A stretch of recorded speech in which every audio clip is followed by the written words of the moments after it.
I state clearly, as Prime Minister of this great country, that the United Kingdom formally recognises the State of Palestine.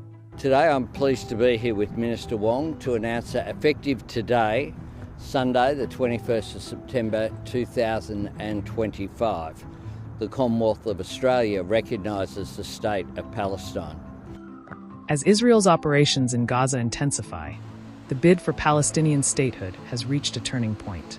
In a sharp departure from history, Israel's closest Western allies, the UK, Canada, and Australia, joined over 150 countries in recognizing a Palestinian state, backing the two-state solution.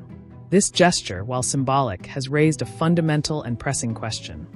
If Palestine were to become a state tomorrow, who would lead it?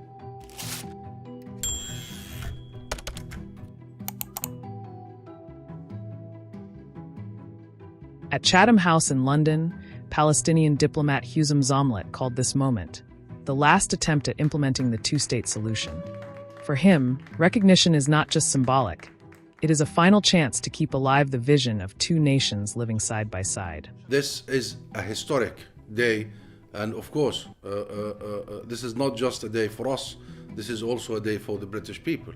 And that's why we describe it as historic, simply because it begins to correct the historic injustices that Britain has played a direct role in the agony of the Palestinian people.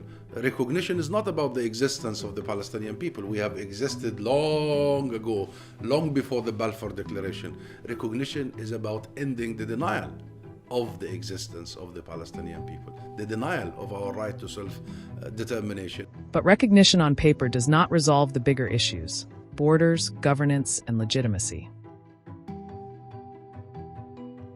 Under the Montevideo Convention, a state must have four elements: a permanent population, a defined territory, the ability to conduct international relations, and a functioning government.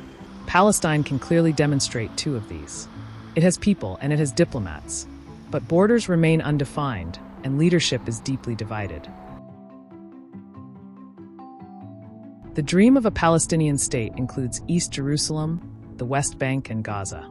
But after decades of war, occupation, and settlement expansion, these territories are fractured, physically, politically, and socially. The West Bank is heavily fragmented. East Jerusalem has been ringed by settlements. Gaza has been devastated by war.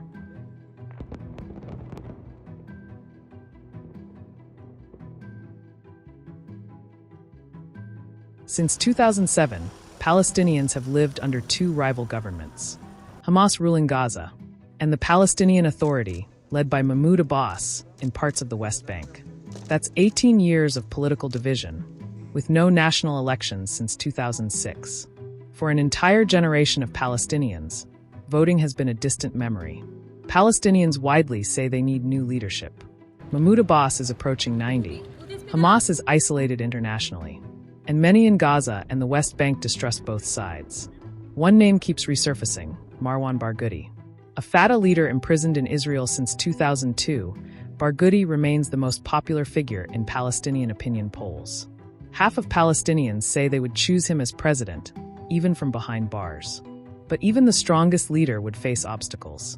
Israel's Prime Minister Benjamin Netanyahu has made clear his opposition to Palestinian statehood, saying he has spent decades blocking it. Settlement projects continue to expand, cutting off Palestinian communities. And while the UN General Assembly has endorsed recognition, the United States, with its veto power, remains firmly opposed. Different visions for Gaza's future now circulate. The New York Declaration, backed by Arab and Western states, calls for Hamas to end its rule and for elections to unify Palestinian leadership. Donald Trump's Riviera Plan suggests long-term U.S. control over Gaza, without real statehood. And Arab states have proposed a reconstruction plan tied to reform of Palestinian governance. All leave open the same question: who would actually govern a recognized Palestine?